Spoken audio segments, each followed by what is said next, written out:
রাস্তাঘাটে মহিলা মানুষের দ্বারা সম্ভব, আমার দ্বারা সম্ভব না, আমি পারতেছি না। আমি মনে করি পৃথিবীর মধ্যে এত এত দেশ থাকলেও সব থেকে বেশি অ্যাক্সিডেন্ট হয় বাংলাদেশে। মোটরসাইকেল, বাস, ট্রাক, অটো রিক্সা, অ্যাক্সিডেন্ট হতে কোনো কিছুই বাদ থাকে না। বাংলাদেশ যেখানে প্রতিনিয়ত ভয়ঙ্কর ভাবে বাস অ্যাক্সিডেন্ট হইতেছে, ওইখানে আপনি একজন মেয়ের হাতে বিআরটিসি দোতলা বাস তুলে দিচ্ছেন কোন হিসাবে? এইটাই আমার মাথায় ঢুকে না।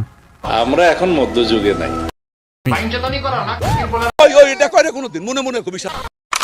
হোয়াটসঅ্যাপ লোকজন বেশি চাপন।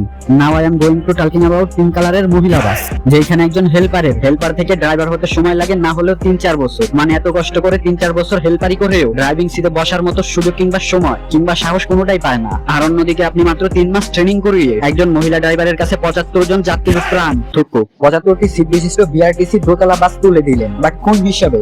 আবার এলাকার চাচাতো ভাইয়েরা ভালোবেসে সেই বাসকে পুকি বাস বলে ডাকে, মানে পুকিদের বাস। বাট আমি বুঝি না বাসের হেল্পাররা এত কষ্ট করেও ড্রাইভার হতে পারে না, আর ওইখানে এরা 3 মাস ট্রেনিং করে এমন কি ড্রাইভার হয়ে গেল? ভাই তারা তো ড্রাইভার না, তারা তো পাইলট। ও ভুলেই তো গেছিলাম যে তারা ড্রাইভার না, তারা হলো পাইলট। পুকি পাইলট। আগে জানতাম পাইলট হয় এক প্রকার, এখন শুনলাম 3 প্রকার। প্রথম পাইলট যারা আকাশে বিমান ওড়ায়, আর দ্বিতীয় পাইলট যারা ফোনে বিমান ওড়ায়, আর তৃতীয় পাইলট যারা কিনা ঢাকা শহরের মেন রোডে পিঙ্ক কালারের বিমান ওড়ায়।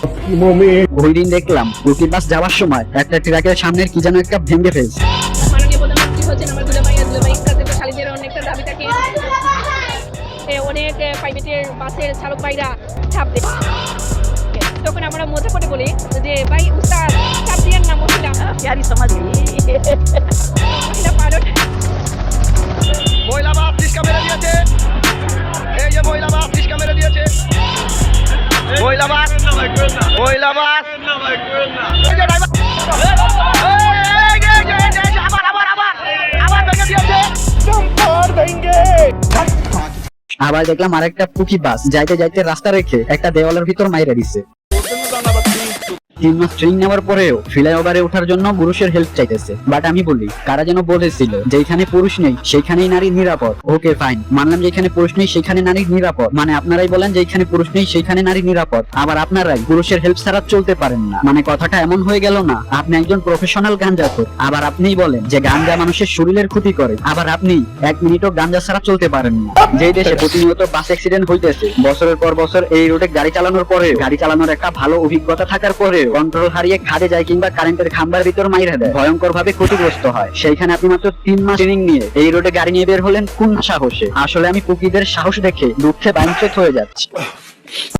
আচ্ছা মানলাম যে মেয়েদের নিরাপত্তার জন্য আলাদা একটা গাড়ির ব্যবস্থা করা হয়েছে, এন্ড সেখানে শুধুমাত্র মেয়েরাই থাকবে। তবে তাই বলে কি ড্রাইভারকেও মেয়ে হতে হবে? না, মানে একজন পুরুষ ড্রাইভার দিলে কি এমন ক্ষতি হয়ে যেত? একজন মহিলাকে রাস্তায় নামিয়েছে গাড়ি চালানোর জন্য। রাস্তাঘাটে মহিলা মানুষের দ্বারা সম্ভব, আমার দ্বারা সম্ভব না, আমি পারতেছি না। আমার শরীরটার সাথে আমার এই বাসটা যায় না। আমার জন্য আর একটু ছোট বাস ইজি, যেমন একটু ভালো হইলে ভালো।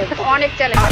একজন নারী বাস চালক ফ্লাইওভারে উঠতে গিয়ে সমস্যায় পড়লেন। ব্যাস, ঘটনা এতটুকুই। কিন্তু গল্পটা এখানে শেষ নয়, কারণ ঘটনাস্থলে থাকা এক রিপোর্টারের পুরো বিষয়টি ক্যামেরাবন্দি করেছেন। এমনকি ওই নারী চালক স্পষ্ট করে বলেছেন ক্লিপটা নিয়েন না, পুরুষ ড্রাইভার যে বসেছে ওটা নিয়েন না। তারপরও ক্লিপ নেওয়া হয়েছে। শুধু নেওয়াই হয়নি, তিনি যে ক্লিপটি প্রকাশ না করতে অনুরোধ করেছিলেন সেই কথাটাও প্রকাশ করে দেওয়া হয়েছে। অসাধারণ। একজন নারী নতুন একটি পেশায় কাজ শুরু করেছেন, স্বাভাবিকভাবেই প্রথম দিকে কোনো পরিস্থিতিতে সহায়তা লাগতেই পারে। একজন দক্ষ পুরুষ চালক সাহায্য করেছেন, এটা তো সহযোগিতার গল্প হতে পারত, কিন্তু সেটাকে বানিয়ে দেওয়া হলো দেখুন নারী বাস চালক বিপদে। এখানে প্রশ্নটা সাংবাদিকতার। কেউ যদি স্পষ্টভাবে বলে এই অংশটা রেকর্ড করবেন না, সেই অনুরোধেরও কি কোনো মূল্য নেই? সবকিছু ক্যামেরায় তুলে ফেলাই সাংবাদিকতা নয়, সবকিছু প্রকাশ করে দেওয়াই সাংবাদিকতার সাফল্য নয়। তখন কোন দৃশ্য সংবাদ আর কোন দৃশ্য একজন মানুষের বিব্রতকর মুহূর্ত, এই পার্থক্যটা বোঝাই তো পেশাদারিত্ব। আজ ওই নারী চালক যদি ভুল করেন সমালোচনা হতেই পারে, বাস চালাতে গিয়ে সমস্যায় পড়লে প্রশ্ন উঠতেই পারে, কিন্তু একজন মানুষকে তার দুর্বল মুহূর্তে সাহায্য নেওয়ার কারণে জনসম্মুখে হাই করার মতো কন্টেন্ট বানানো, এটা কেমন সাংবাদিকতা? একজন নারীকে দক্ষ হতে সময় দিন, ভুল শেখার সুযোগ দিন, প্রয়োজনে সাহায্য নেওয়ার অধিকারটাও দিন, কারণ প্রথম দিনেই কেউ নিখুঁত হয় না। আর এতক্ষণ যারা ভিডিও দেখতেছো